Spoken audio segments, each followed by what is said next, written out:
한 목소리로 봉독하겠습니다. 시작. 이스라엘 족속아, 내가 너희에게 대하여 애가로 지은 이 말을 들으라. 처녀 이스라엘이 엎드려졌으며 다시 일어나지 못하리로다. 자기 땅에 던지우며 일으킬 자 없으리로다. 주 여호와께서 이와 같이 말씀하시되 이스라엘 중에서 1000명이 행군에 나가던 성읍에는 100명만 남고 100명이 행군에 나가던 성읍에는 10명만 남으리라 하셨느니라. 여호와께서 이스라엘 족속에게 이와 같이 말씀하시기를 너희는 나를 찾으라. 그리하면 살리라. 베델을 찾지 말며 길갈로 들어가지 말며 브엘세바로도 나아가지 말라. 길갈은 반드시 사로잡히겠고 베델은 비참하게 될 것임이라 하셨나니 너희는 여호와를 찾으라. 그리하면 살리라. 그렇지 않으면 그가 불같이 요셉의 집에 임하여 멸하시리니 베델에서 그 불들을 끌 자가 없으리라. 정의를 쓴 쑥으로 바꾸며 공의를 땅에 던지는 자들아, 묘성과 삼성을 만드시며 사망의 그늘을 아침으로 바꾸시고 낮을 어두운 밤으로 바꾸시며 바닷물을 불러 지면에 쏟으시는 이를 찾으라. 그의 이름은 여호와시니라. 그가 강한 자에게 갑자기 패망에 이르게 하신즉 그 패망이 산성에 미치느니라. 무리가 성문에서 책망하는 자를 미워하며 정직히 말하는 자를 싫어하는도다.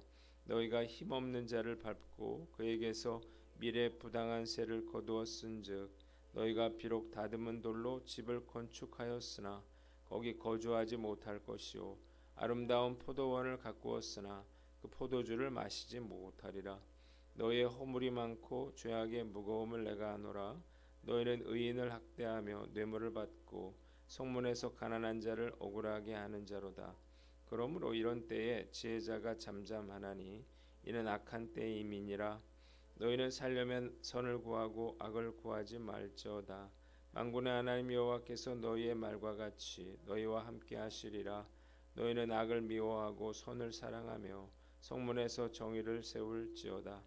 만군의 하나님 여호와께서 혹시 요셉의 남은 자를 불쌍히 여기시리라. 그러므로 주 만군의 하나님 여호와께서 이와 같이 말씀하시기를 사람이 모든 광장에서 울겠고 모든 거리에서 슬프도다 슬프도다 하겠으며 농부를 불러다가 애곡하게 하며 울음꾼을 불러다가 울게 할 것이며 모든 포도원에서도 울리니 이는 내가 너희 가운데로 지나갈 것임이라. 여호와의 말씀이니라. 아멘. 자, 오늘은 아모스 5장 말씀을 가지고 여호와를 찾으라 라고 하는 제목으로 묵상 나눔하도록 하겠습니다. 먼저 1절로 2절 말씀인데 2절을 봅니다.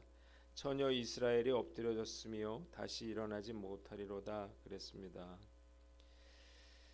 자, 이스라엘 가문아 이 말을 들어라. 이것은 너희를 두고 내가 지은 애가라 이렇게 말을 했는데, 애가는 죽은 사람이나 망한 국가를 애도하는 그러한 노래를 말합니다.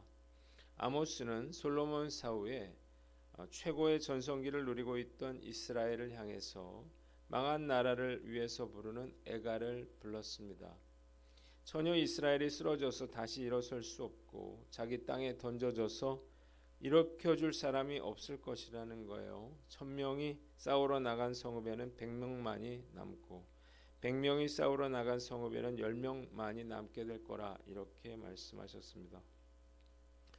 당시 북이스라엘은 솔로몬 이후에 최고의 전성기를 맞고 있었지만 하나님의 관점에서 볼 때에는 그들 안에 믿음의 본질인 정의와 믿음과 사랑이 없고 또 형식적이고 외적인 율법의 모양만 남았기 때문에 이 아모스 선지자는 북이스라엘을 향해서 다시는 일어나지 못할 거라 이렇게 선언하고 있는 것입니다. 실제로 북이스라엘은 아수르에 의해서 멸망당한 후에 다시는 독립하지 못했습니다. 본문이 우리에게 주는 교훈이 있는데 신앙의 본질로 돌아가라는 것입니다. 한번 따라해 봅시다. 신앙의 본질로 돌아가라. 자, 외적으로 보여지는 신앙은 중요하지 않죠. 내면의 신앙의 본질인 정의와 믿음과 사랑이 없으면 아무런 소용이 없기 때문입니다. 그래서 신앙은 실천이 중요한 것입니다. 행동이 뒷받침되지 않는 믿음은 자기 자신조차 구원하기 어려운 것입니다. 신앙의 본질을 위해 기도하는 거고 또 봉사하는 거고 헌신하는 것인데 한국 교회는 주객이 좀 뒤바뀐 것 같습니다. 자기의 만족과 유익을 위해서 기도하고 봉사하고 헌신합니다. 그래서 삶 속에서 정의를 실천하는 자들을 찾기가 어렵고, 자기를 부인하고 온전히 주님을 따르는 자들을 찾기가 어렵고, 원수까지도 사랑하라고 하는 주님의 말씀을 지키는 자들을 찾아보기가 어렵게 된 것입니다.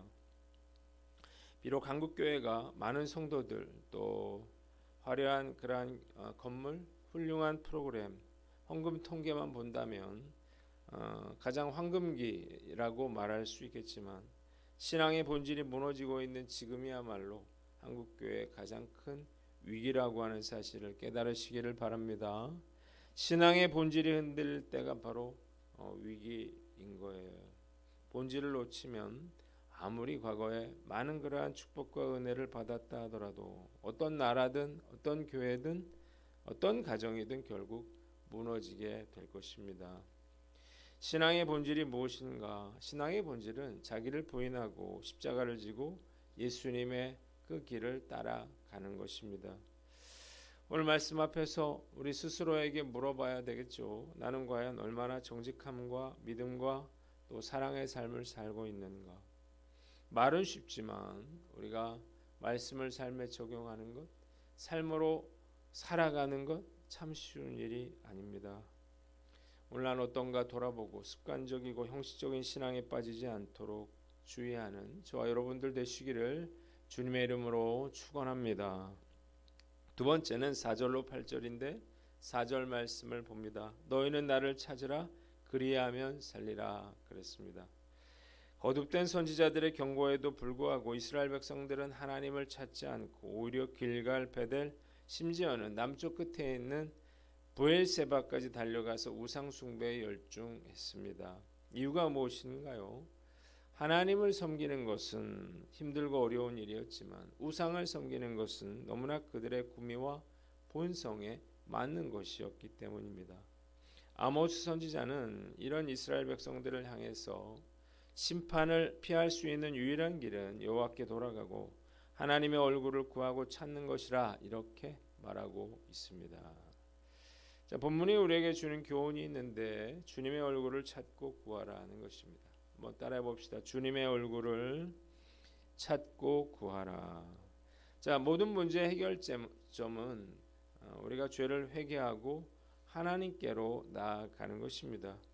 하나님은 자비와 긍휼이 풍성하시긴 분이시기 때문에 우리가 돌아가면 받아주시죠. 하나님을 떠나면 모든 것을 잃게 되지만 죄악 가운데 돌이키면 우리가 다시 살 수 있는 그러한 기회를 잡게 되는 것입니다. 자, 때문에 하나님을 찾고 구하는 것은 정말 죽고 사는 문제가 달릴 만큼 중요한 그런 일이에요. 그러나 사람들은 얼마나 바쁜지 하나님의 얼굴을 구할 틈이 없습니다. 자, 모세는 틈만 나면 하나님의 얼굴을 찾고 구했습니다. 민수기 6장 25절로 26절에 여호와는 그의 얼굴을 내게 비추사 은혜 베푸시기를 원하며 여호와는 그 얼굴을 내게로 향하여 드사 평강 주시기를 원하노라 그렇게 말했습니다. 그는 여호와의 얼굴을 구하는 것이 얼마나 중요한 것인지를 너무나 잘 알고 있었던 거예요. 다윗도 마찬가지입니다. 시편 42편 2절에 내 영혼이 하나님 곧 살아계시는 하나님을 갈망하나니 내가 어느 때에 나아가서 하나님의 얼굴을 배울까 이렇게 고백을 했습니다. 그가 주님의 얼굴을 바라볼 때 하나님의 능력과 은혜와 축복을 누릴 수 있었다는 사실을 그가 너무나 잘 알고 있었기 때문이에요. 저는 평소에도 주님의 얼굴을 찾고 구하려고 노력을 많이 합니다. 그래서 눈을 감고 십자가에 달리신 그 예수님의 얼굴을 떠올려 보려고 노력을 합니다. 이렇게 예수님의 얼굴을 이렇게 생각하고 떠올리려고 노력하다 보면 어느 순간에 그 예수님의 얼굴이 보여지는 것 같아요. 그런데 죄를 지으면요, 신기하게도 아무리 노력해도 그 예수님의 얼굴이 잘 떠오르지가 않습니다. 그래도 그럴수록 더 그 예수님의 얼굴을 자꾸 구해야 한다 이런 생각을 하고 있는데요. 주님의 얼굴을 구하다 보면 죄사함의 그러한 기쁨과 은혜를 누리게 되고요. 또 주님을 향한 그런 뜨거운 사랑과 열정이 회복되기 때문입니다.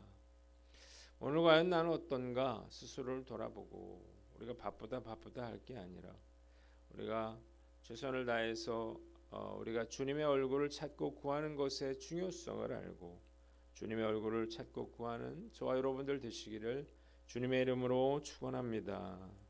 세 번째는 9절로 10절 말씀인데 10절을 봅니다. 무리가 책망하는 자를 미워하며 정직히 말하는 자를 싫어하는도다 그랬습니다.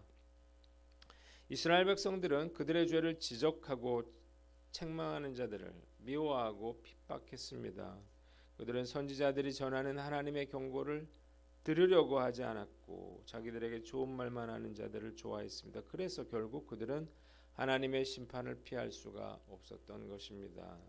본문이 우리에게 주는 교훈이 있는데 책망받는 것을 싫어하지 말아라 하는 거예요. 잘못했다고 해서 우리가 책망받는 걸 좋아하는 사람은 아무도 없을 것입니다. 그러나 우리가 책망받는 걸 싫어하고 듣지 않으려고 하면 결국 우리가 하나님의 심판을 피할 수가 없는 것입니다.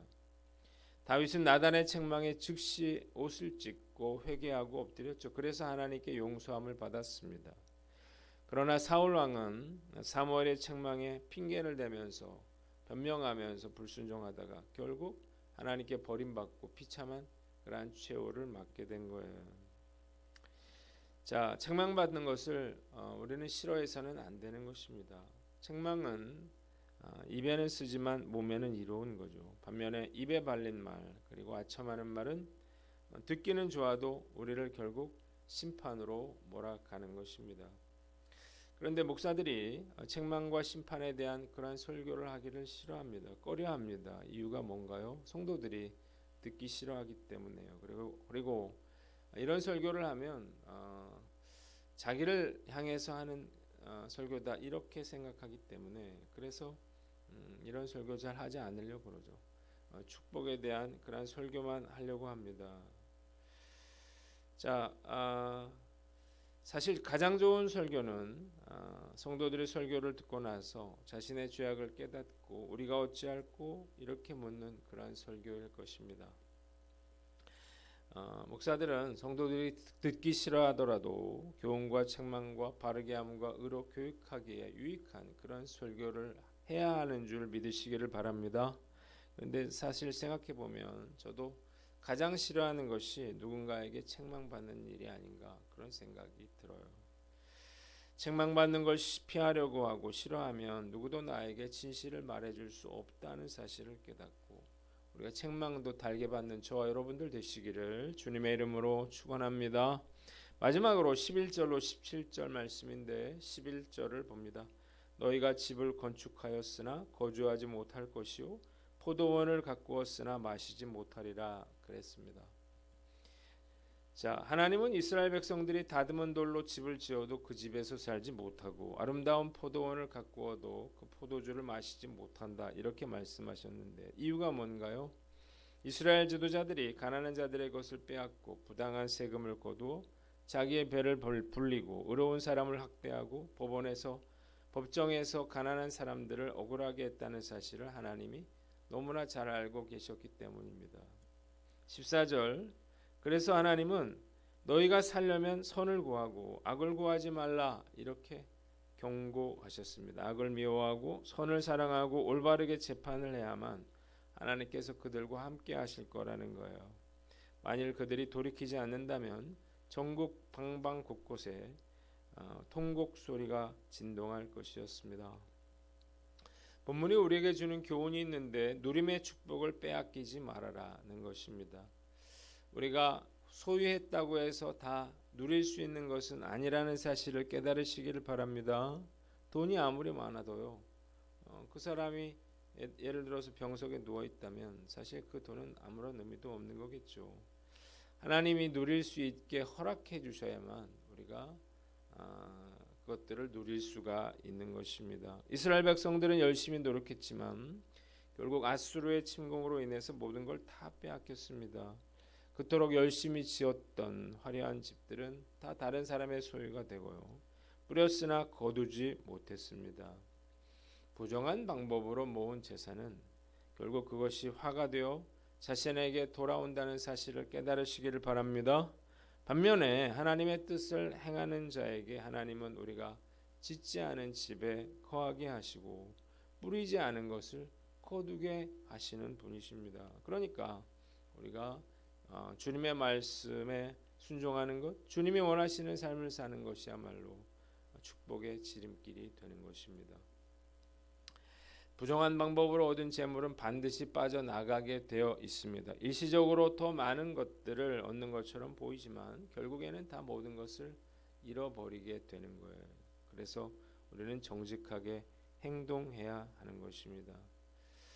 자, 오늘 말씀 앞에서 나는 어떤가 스스로를 돌아보고 부당하게 얻은 재물 반드시 다 빠져나간다는 사실을 깨닫고 우리가 하나님이 원하시는 삶을 삶으로 누림의 축복을 받는 저와 여러분들 되시기를 주님의 이름으로 축원합니다. 마지막으로 선을 행하고 하나님의 말씀에 순종하라는 것입니다. 이스라엘의 지도자들은 악을 행하면서도 입버릇처럼 여호와가 그들과 함께 계신다 이렇게 말하고 있었습니다. 아모스는 그들의 말처럼 여호와가 그들과 함께 하시겠지만 그것은 심판을 의미한다 이렇게 말했습니다. 심판의 날에 하나님께서 이스라엘 가운데로 지나가실 것인데 이스라엘이 바로 심판의 대상이 될 거라는 거예요. 북이스라엘 백성들처럼 무조건 하나님이 나와 함께 하신다 이렇게 자만해서는 안 될 거예요. 악을 행하는 자에게 하나님은 대적자가 되시고 재앙의 근원이 되시기 때문입니다. 중요한 것은 내가 선을 행하고 하나님을 경외하며 하나님의 말씀에 순종하는 것이라는 사실을 깨달으시기를 바랍니다. 그래야 하나님이 함께 하시는 것이 나에게 축복이 되는 거예요. 목사라고 해서 결코 예외가 될 수 없다라는 사실을 저는 깨닫게 됩니다. 그래서 오늘 하루도 거짓에 대한 그런 유혹을 떨쳐버리고 선을 행하고 말씀에 순종함으로 심판의 대상이 되지 않도록 최선의 노력을 기울여야 하는 것입니다. 오늘 다시 새로운 한 주가 시작됐습니다. 오늘 우리가 하나님 앞에서 우리가 선을 행함으로 이번 한 주도 그 주님과 함께 동행하는 그래서 승리하는 저와 여러분들 되시기를 주님의 이름으로 축원합니다. 기도하겠습니다. 하나님 아버지, 우리가 신앙의 본질로 돌아가고 주님의 얼굴을 구하며 어떤 책망도 달게 받게 하여 주시옵소서.